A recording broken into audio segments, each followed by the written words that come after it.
All right, good evening, everybody. Welcome to Game 9 of Real Racquetball. I'm Sudsy here with Mike Wedel, the Executive Director of USA Racquetball. It's a normal Monday night, right, everybody? There's not much really going on tomorrow in our country, just something called Election Day. So good luck to everybody who's voting, and hopefully everybody gets out there and votes. Just quick hello to Kevin and the guys down in Clarksville, Tennessee that are watching us, Mike. They're watching us closely and they're listening. They got a great group of guys playing. And we have a good show tonight. So tonight's guest will be, first off, Mike Coulter. Mike, and you were there in Vegas with Mike and the job he did. We're going to speak with him. Then we're going to announce our second Real Racquetball champion, which is pretty cool. You know, somebody very deserving of that award. And then third, we're going to have Connor Shane, the USA Racquetball Events Director, the guy that just sent out that big announcement. And he's going to tell us a little bit about what's going on and what to expect. Absolutely. And welcome everyone to the show. And Sudsy, thank you very much. We want to welcome all of you that are watching now and those that are watching tomorrow and the next day between while you're standing in line to vote. You can watch the Real Racquetball show. So as Sudsy said, just get out and vote. Whatever you vote for, just get out and vote. It's everybody's right to do so. Exercise that right. So can you guys can they write my name in if they're not happy with either candidate? Go for it. I mean, how many? I'll bet you get a write-in or two in there. I would not be surprised. Let's get a write-in. So, all right. So with that, Stuart, can we bring in our first guest, Mike Coulter, MC? There he is. All right, MC, can you hear me?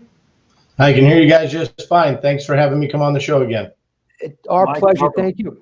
This is Mike Coulter. Mike Coulter did, to me, what was almost the impossible. You know, he put on the event that I said openly many times, it's one of the most important events and tournaments in the history of our sport.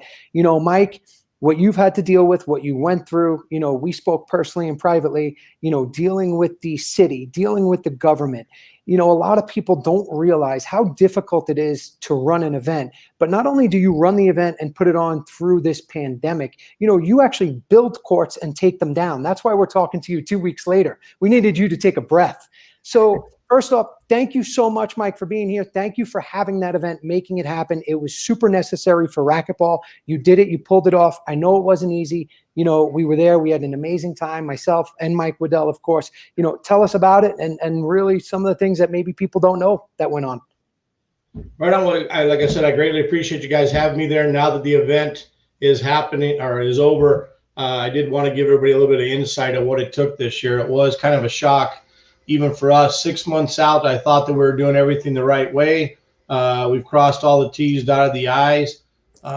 COVID was a real difficult thing, you know, with everything going on this year. But this by far was the most difficult event that I've done in 30 years of doing racquetball events. Luckily, I have a great team of people. This isn't just me. It's a bunch of people behind the scenes that help make it happen. And our event director this year, Peggy, was phenomenal at helping make this stuff happen. The biggest thing that came into play this year is we had to go through 5 different agencies to make the event happen. That was going through city permit, going through the county permit, going through the state permitting, going through the health department, and last, the gaming control board, which seems unbelievable that all those agencies had to be involved in what we were doing. But we had done everything right, even up until the time when the Thursday before the event started, before I moved materials on the property to make sure everything was all right. If you noticed, we never turned on to collect money from people. That was for a reason. And that was that I didn't want to create an accounting nightmare for people and have them to have to get refunds. But once we knew we actually had to go ahead and they told us we had our permit, we started rocking and rolling and started building. And I had a building crew of 15 guys that worked 8 to 10 hours a day for basically 12 days straight to get it to happen. And we were going through the weekend, and then all of a sudden on Tuesday, when they were supposed to issue us our hard permit, they sent us a thing over from the city saying that, yeah, you'll have it within the hour. And then all of a sudden, about 45 minutes later, the state contacted us and said that division had no right to authorize you to have the tournament. And they changed the rules on us and told us that we needed to cancel the tournament. We couldn't start a public event until the 24th of the month. And I was just taken back by quite a bit, to say the least. Peggy broke down and started crying. She couldn't believe it was so bad. And said, hold on, take a minute, take a breath for a minute, regroup for 5 minutes, talked a little bit later, came back with some other ideas of going, this is a professional event, professional level. Other events happened around, went back to our paperwork and started going through everything we did once again. Kept fighting the rules, and every time we, as we talked even on your show a couple weeks back, we told you that we'd find a way to get over a wall or get around the wall. And I never ever would have thought that they would have changed the rules that much on us and dropped that bomb on us. So we went back to the drawing board. Bottom line is, the Friday before the event, we had to call in old favors, as you know, the people I know in Las Vegas, and reached out to a retired mayor, the current mayor, North Las Vegas mayor, an assemblyman, and a senator to all get involved with this, and a couple of friends that we had to say, hey, why is this happening? We got all these things going on. And we had to go through the whole weekend until Monday morning to get an audience with the mayor of the city. She got it fixed for us at 4 o'clock on Monday afternoon. With the hotel telling me if I didn't have the permit in hand by 4 o'clock, they wanted to release all the rooms for the hotel because there was 1,000 rooms booked for everybody coming in to stay, and they couldn't afford to lose 1,000 people worth of room nights. So that was a pretty devastating thing to have that happen and have that pressure. And I never imagined that was going to happen. But I guess it's a good thing. For the last 5 years, I've been working up at a church camp, helping a buddy out. And the big guy looked out for us and allowed us to have a racquetball tournament in really tough times. Yeah, Mike, let me just tell you, though, I mean, you just described 2020 in about 3 minutes for everybody, what's going on. When I saw you, that first day, you told me that. And like you said, you've been doing these events and for 30 years, you have so much respect, not just inside the racquetball world, but in Vegas. And personally, I don't believe anybody else could have pulled it off. Knowing what you went through, we spoke about it a little bit. You just touched on some of those things. And you did it. And 400 racquetball players around the world had a great time. Everybody was there. They followed the rules. That was another obstacle for you. I mean, what was it? What wasn't thrown at you? The only thing you did get good. So let's be honest. You did get perfect weather. So come on, you can't really complain. Yeah, had perfect weather, that's for sure. We did luck out with that, and I'm thankful for that. And like I said, and once again, I want to make sure that I said this was a team effort from everybody. Sud, you did a great job broadcasting. Mike came out and gave some support with doing stuff there. The team behind the scenes, it took a team effort to pull it off this year because other people haven't had to follow some of the same rules we did, but under the scrutiny there, we had the gaming control board come through on Friday afternoon about 4:30 to double check us. And if they would have found that we weren't in compliance, they could have shut the event down right there at that moment. So that was a pretty big stressor as we went on through the weekend. But everybody, we had a rough day on Thursday, ran a little bit behind because of it, but then caught back up. And everything's never perfect, so I wasn't completely pleased, but we got to where everybody got to have a good time. And like I said, the weather was great. Some of the match play was great. Having Kane and Ben play against Alvaro and Daniel in the finals, that was nice. And then on the women's side with Paola and Janelle against Michelle and I believe she played with Carla in the finals of the women's, it made it pretty neat. And then obviously Rocky and Jesus and Alvaro and Soda Man jumping in there once again, made for 3 divisions of pro matches, let alone, like you said, hundreds of matches for all the amateurs over there. And it was a first time you coming back again to playing some outdoor. What'd you think? It's a pretty neat atmosphere and fun being out there, isn't it? Yeah, I mean, for me personally, I always love coming to see you out in Vegas. It's been too long. And, it was just spectacular. It was amazing. It was something I was not going to miss. Obviously USA Racquetball played a role in making sure I was out there as well. And, getting to play the champs, getting to play Alvaro and Daniel outdoors was what more could I ask for other than getting to play Kane and Ben. But, Mike, really, this is about you. And you really did an amazing job. And I know you stress your team. And I know that, I spent a little bit of time with you when you were able to actually take a breath and sit down for a couple minutes. And, I saw some of that. I saw some of the, there was some frustration, but the way you handled yourself and the way that the players realized that, this isn't easy. This is probably, you could be a consultant forever on anybody out there that has to run any type of a racquetball event. I mean, I don't think there was nothing thrown at you that people have seen across the country running events. You did something historical. Nobody's ever run an event through a pandemic. And, really, this is more of a thank you to you. You're here with us, and it's important that the racquetball world knows that. Yeah. Well, I appreciate you saying that. Like I said, once again, I'm glad that I'm able to put something like this together for racquetball. Racquetball has been great to me for a lot of years. And like I said, in the future, I hope to get on one of your shows with you and Ellie and talk about the stuff from the 90s, how much we enjoyed that, how many great friendships we created back at those times. Mike, it was before you were around, but, like I said, I've been doing now this next year. If we pull it out, it'll be year number 12 for outdoors. But, the sport's been great to me, and I love being able to give back in a way. We planned this. I mean, truthfully, I've already been talking with people for full 2 weeks. I mean, Monday, right after the tournament was over, talking about what we can do to make 2012 happen and figuring out some dates. We got some issues with trying to get that, but we'll work through that. I mean, the sport's been great, and I've already got the energy for next year. We just got to work out some dates and make some things happen. Wow, that's amazing. I've got to thank you myself. You were a terrific host. The tournament was fantastic, and the following the streaming, watching the thousands of people watching the matches, it's because everybody that was there, you could tell we're having a great time. But it was phenomenal to watch the reaction and the conversation, the discussions going on with everybody watching the streaming. That was really amazing. It did exactly what Sudsy just said. It brought the racquetball community together in an incredibly difficult time. And I don't know that there's anybody else could have pulled that off but you, Mike. And that's Thanks cool. for saying that. Like I said, hey, if you didn't come out this year, try to get out next year. If we don't have the same rules in place, it's more like a big tailgate party, festival going on, just everybody having a great time. We had some restrictions this year, but it still was fun. It'll be an even better time next year. I have a question. MC, before we go, I have a question for you from a fan. This fan says, this is a question for MC, so it maybe knows you personally. Who's your favorite racquetball player? My favorite racquetball player is Brett Harnett. I mean, I've got to be honest. Brett and I grew up together. I mean, Suds, you guys are there. You guys all throughout the 90s were phenomenal at the Nationals, but I grew up with Brett since we were in high school at 18 years old. So Brett's my favorite. How about current? Who was your favorite player in Vegas, excluding me? Right. Favorite player. You want me? I'll give you a hint. To be a politician of He was on the winning team. There.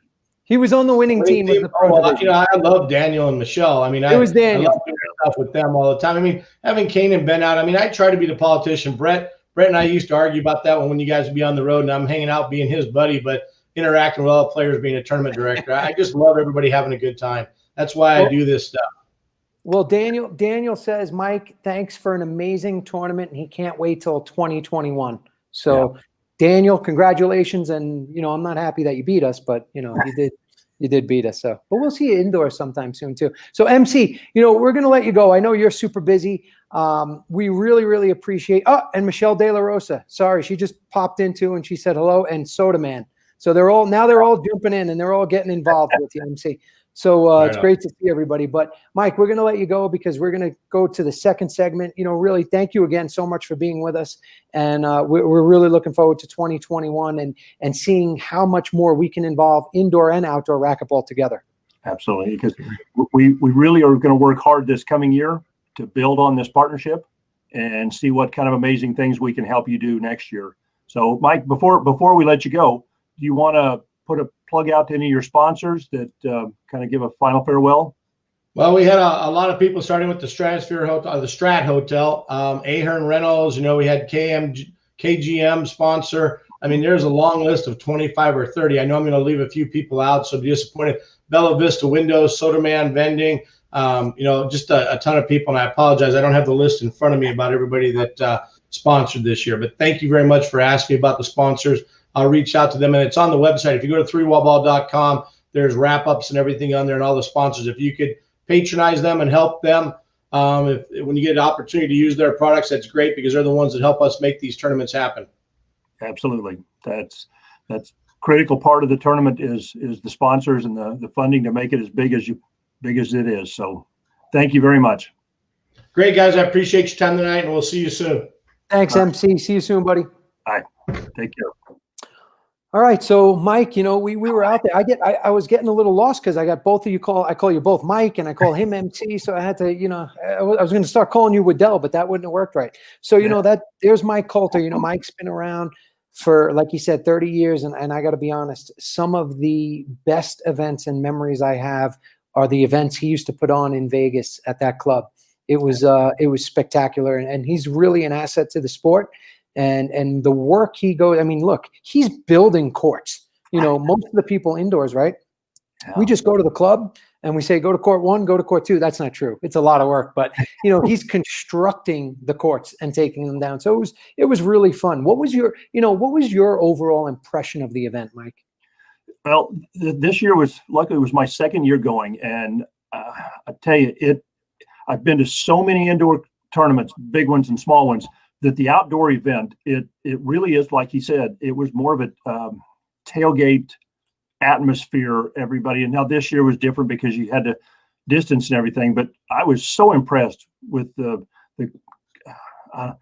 everybody just hanging out, watching racquetball. There's so much more space to just hang out, and you get to be outside. So I don't know. And it changes the game enough watching it, where I'm used to sitting next to the big glass court, watching the best of the best play. And it's such a precision, surgical type game. Where it isn't that as much, but it's a different game. I enjoy watching the outdoor. I'd love to get more involved in it. Yeah, and I think we will. We speak offline. I think USA Racquetball really wants to get involved with the outdoor game a little bit more, and that's great. And like I've been saying, if you have a racquetball racket in your hand and a racquetball, I don't care if we play against the refrigerator. We are racquetball, so let's do whatever we can to make that happen. Yeah. So all right, let's get right in. And it's nice to see Daniel and Michelle watching. I mean, you guys are on different devices, obviously, because I see Daniel's watching and Michelle's watching. So Veronica and I do that sometimes. We'll be sitting right next to each other with different devices, but good to see you two. Let's get right into it now. All right, we're going to present the second Real Racquetball Champion Award. And for those of you that don't know what the Real Racquetball Champion Award is it's something that we created. And, we wanted to recognize people, especially in these times. People aren't on the courts that are winning titles, winning prize money and accolades and rankings, that are really doing something to help, push the sport, influence the sport, bring it front and center. And the team here at Real Racquetball came up with this great idea. And we're going to present this award right here, Mike. I'm going to hand this off to you, and then I'm sure you'll give it back to me in a second. Absolutely, I will, because you know this individual well, and how she came up in racquetball and has made such an enormous impact. And as Sudsy said, the whole premise behind this award is the people doing the work behind the scenes, the ones that don't always get recognized up front, but are doing work that's impacting racquetball in a lot of ways. So the Real Racquetball Champion, the second one, is being awarded to Dr. Jody Nance. I think probably most everybody knows Dr. Nance, and she's been coaching juniors for many, many years. She started coaching in 1989. She won the Joe Sobek Outstanding Contribution Award in 2016. For her work with the junior national team. So Jody's been working with juniors for many years out in the Stockton area at In Shape West Lane Junior Program. And she started working at that in 1990. So she's been working with a lot of different people. When we contacted Jody to let her know that she'd received this award, she was just really, really thrilled and humbled to receive the award. And I believe she said she was traveling, so she's not able to be on the show to receive the award. But she wanted to make sure that we were giving credit to all of the other people involved in all of the work that she's done. So she wrote us a short write-up, and if it's all right, I'm going to let everybody read that while Sudsy talks a little bit about some of his very close friends and mine also, from Stockton, and how they've influenced Jody and a lot of juniors in that area. Yeah, I mean, she's very deserving of the award, no doubt about it. Anybody that puts that kind of time and passion and energy into a junior program, and not just a junior program up in the 209, as we call it, in Stockton in Northern California, it really deserves this recognition. And she flies under the radar sometimes. She's definitely known by many of us. But she started this program years ago, And only about 10 years ago, and Jody was, she really wanted to mention this. About 10 years ago, the Ellises got involved, Dave Ellis and John Ellis. And, she says that without them, it wouldn't be where it is today, but she wanted them to get that recognition as well. And she's really, played a big role in some great players and some great names of people and players that you guys know, Marky and Jose Rojas, Jose Diaz.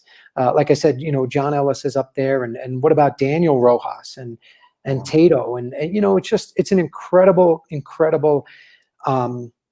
situation that they have going on up there in Stockton, California. And quite frankly, she's somebody that if you want to reach out and learn from and say, hey, how do you do this program? But again, it was important for her that the Ellises got recognized as well. And they're doing an amazing job. And, she deserves this award 100%. So Jody, congratulations. And really looking forward to seeing you soon. And I'm gonna read this last paragraph because I think it speaks volumes as to who she is and how she looks at what racquetball is. And she says, most of all, the relationships with athletes and their families is the most precious of all. I've made long-term friends that have to feel like part of my family. Thank you to all that have allowed me to be a part of your lives. And then she says in the last of it, it's with humble pride that I accept this award. And that's one of the reasons why she received this award. It's that mentality to want to do this because of the love of the game, not because of careers or accolades or those type of things. And she's been doing this a long time. So thank you very much, Jody. And she's awesome. When she's sitting there and she's coaching, she's in it, she's paying attention, and she's the first one if there's an injury. And nowadays everybody always has something, and, Jody's all over it. So she's definitely an asset to racquetball, nationally and internationally, people seeing her and knowing her personally. She's an amazing human. And we're lucky to have her, be part of USA Racquetball for sure. So, for everybody watching, keep the nominations coming in, okay? Mm-hmm. As you can see, our first two recipients of the Real Racquetball Champion Award, they deserve it. And they're not maybe what you think, right? They're not US Open champions or world champions. They're people that are truly doing stuff behind the scenes to keep racquetball moving, to keep it engaging, to keep the energy behind it, and to really just communicate to you, the member base, the fans, and the racquetball community. So keep sending those in. Stuart can pop up, exactly where to send that to. And again, we say this all the time. This is Real Racquetball. I don't care. I get messages from all of you all the time. Send me a nominee if you have it. If you think there's somebody, I'll make sure that we get it. We present it to we don't have a committee, but we have a team here that, we'll definitely present it to the team. And, we take a look at everybody. So it could be anybody and anyone. Mike, I'm sure you have a few people in mind too that are deserving. Yep, I do. And all of the submissions that we've received so far are still in the running. We don't exit those out. So keep sending them in. We have several of them that we've considered. So we will keep all of those. And I wish we could give away more of these because there's so many people doing amazing work. But this is really a lot of fun, and I'm very proud to be a part of handing this award out to those that are deserving of this. So keep those nominations coming in. We want to see them all, and we love reading the stories about it. So be sure and tell us what they're doing, and we'll reach out to them. All right. So congrats again, Jody. Really happy for you. You deserve that. And we are going to jump right in now to the final segment of the show here at Real Racquetball. And we're going to bring in one of USA Racquetball's own, the national events director, Connor Shane. Hey guys. Connor, what's up, buddy? Thanks for joining us. Hey, yeah, thanks. So I'm not going to let this slide, right? Because you have racquetball players watching. So no, everybody, that's not Sam Murray. That is Connor Shane. Okay. So Every time you say that. Connor is a great guy. I just got to know him here I think I met him the first time in February in Arizona. And, he was brought on into USA Racquetball to take over the national events and talk about, coming in at a tough time, Connor. We just talked to Mike. You heard us talk to Mike in Vegas. And welcome to 2020, and welcome to racquetball. So real quick before I let you get into the big announcement that that we just everybody read here a couple days ago about the national doubles and whatever else, just a quick background about you and where you came from. Yeah. So I'm right now the director of national events at Racquetball.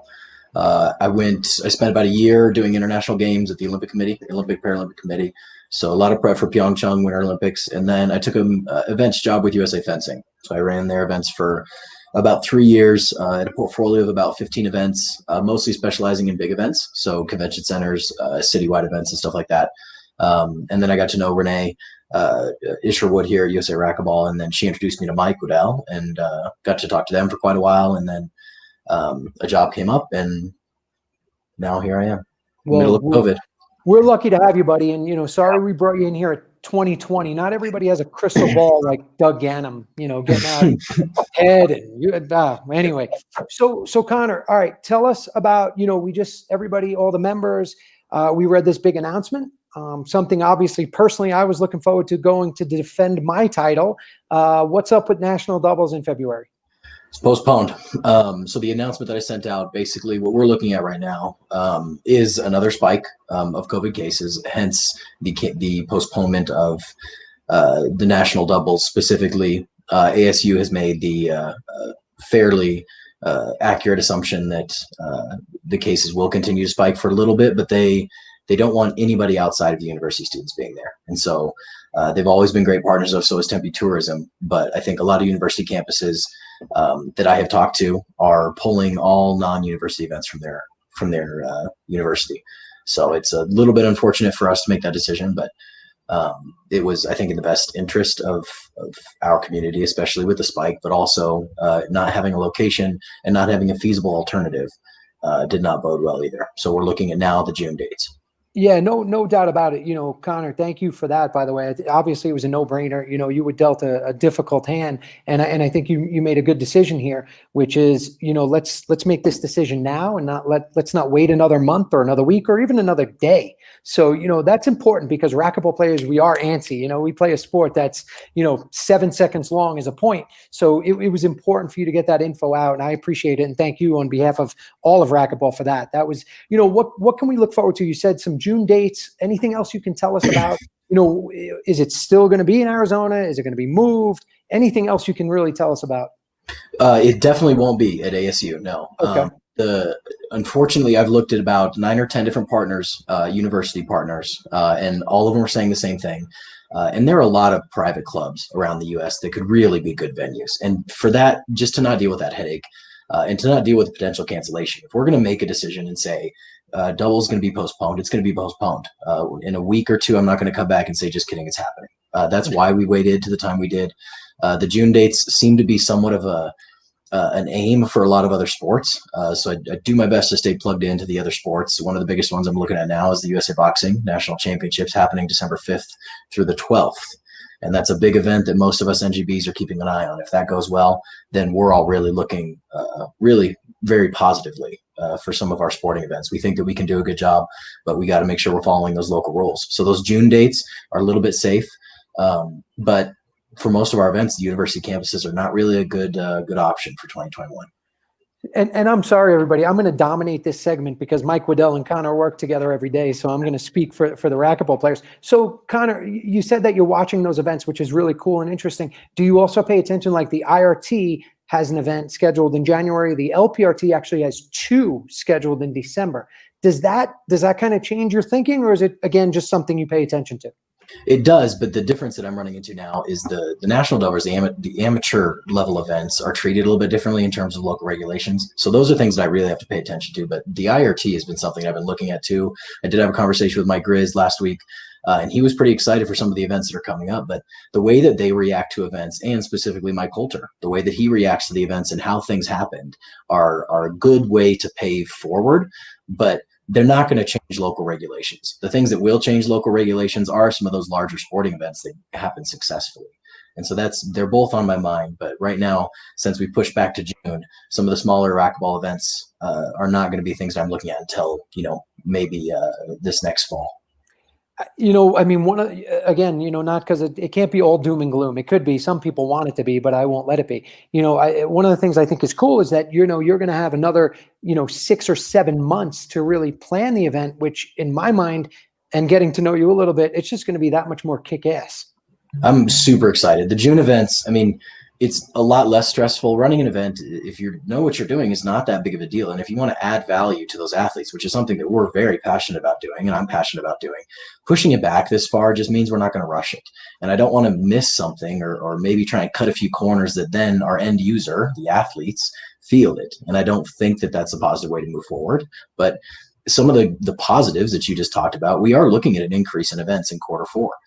Very specifically, Q2 saw a 6% decrease to Q3, and then a 50% increase to Q4. So some of these smaller events and local events are happening. So that's a very positive thing, which makes me very happy. But just like you said, looking that far out is just helping us that much more. Yeah, I think it's good. I think we're lucky to have you in this situation right now, and we'll see how it plays out. And I know it's a flowing situation, right? It's moving, it changes daily. I know you're working your ass off in the back, just talking to states and cities and clubs even, right, and tournament directors. But before I let you go, Brian Dixon has a question, and it's a good question. It's one of my best memories in my childhood of playing amateur racquetball and the junior nationals. Brian Dixon says junior nationals are usually the 3rd or 4th week of June. Any thoughts on that, or anything you can say to that? That's one of the angles we're looking at. I'm doing my best to make sure that I'm going to post a 2021 national event schedule in about 2 weeks. Okay. It'll be somewhat tentative, but we're pretty confident on the dates. And juniors will be in that schedule, so you'll have an answer by then. Cool. There you go, Brian. There's your answer. Mike, is there anything you want to add? I mean, I know you and Connor talk all day, every day. So we do. We spend a lot of time talking about this. This is an enormous topic for us because we know the excitement of the sport is centered around a lot of the national championships and the pros, and so we want to get these back on track. It will really show well for racquetball when we can get back into these clubs and start crowning some national champions. One of the things that is important to note is that at this point, we're still planning on national high schools being at its scheduled time, February 24th through the 28th. It's scheduled to be in St. Louis this year. We're working really hard, and O'Connor's working hard to cross all the T's and dot all the I's to make sure we've got everything in place to make this happen. So at this point, we're planning on that. Collegiate's kind of the same thing. We're securing locations and finding ways and places because, as you know, the COVID changes are fluid. They go up, they go down. We had a location at one time, and then that didn't come through. They weren't able to do it. So this, as Connor said, we'll have a schedule put out in a couple weeks. But the challenge is we need to have a location secured as much as possible in today's environment. Typically, we wouldn't announce a date until we had a contract signed. Now, we're going to do the best we can, and like I said, Connor's working hard on it, and we have a lot of trust and faith in Connor's ability to get this done. And he's going to, when we come out with the announcement, it will be as secure as we can make it in today's environment. Yeah, I mean, that's well said. It is definitely a fluid situation. Connor, is there anything else you want to add to what we should expect, or? No, all good. If that didn't answer your question, or if anybody has any other questions, I'm always open to answer them, either offline or on email, whatever. And that's awesome right there, guys. For any of you members out there or players that are watching, we're going to close it out here on Game 9 of Real Racquetball. If you want to reach Connor and ask him something directly, he's definitely available. Same with Mike. Of course, I'm always available. We appreciate all the feedback. Anything you got for Real Racquetball, any questions for the event director, Connor Shane, Mike Wedel, myself, or anybody on the team, we appreciate it. This was Game 9. We will see you, and correct me if I'm wrong, Mike, Connor, you're both on the Real Racquetball team in 2 weeks for Game 10. So that's going to be right before Thanksgiving. And when we see you in 2 weeks, let's hope everybody's happy. Let's make sure we're all good humans, and let's hear about the good stuff and the racquetball stuff. Also get those nominations in. We want some real racquetball nominations. Share it. Talk about it. Again, it could be anybody. It could be somebody at the club that just every time you walk in says, let's go play racquetball. But you think they're doing something good for the sport. That's important. Mike, if you have nothing to add, I think we'll say goodnight here. I think the next Real Racquetball, we actually is on the 23rd. Oh, It isn't in 2 weeks. okay. We're going to get back on our original schedule of every 2 weeks. And in order to do that, the next Real Racquetball show is scheduled for November the 23rd. You're correct. It's right before Thanksgiving. So we will have a turkey. And we look forward to seeing everybody get those nominations turned in for the Real Racquetball champion. And if you get a chance, send Dr. Jody Nance a text or an email, something, and congratulate her and thank her for all of the enormous work she's doing with juniors in the Stockton area. All right, everybody. Hey, have a great night. We will see you in 2 weeks before Thanksgiving. So make sure you show us all your cool, turkeys and whatever you have. As Stuart's telling us behind the scenes that he has 2 turkeys on every game every night. So I guess he's talking about me and you, Mike. Anyway, hey, Racquetball World, we love you. We'll see you soon. Good night. Be safe. Stay safe. Vote tomorrow. And whatever happens, let's just be good humans and continue to love racquetball. See you We're all then. gonna get up the next day. So thank you all.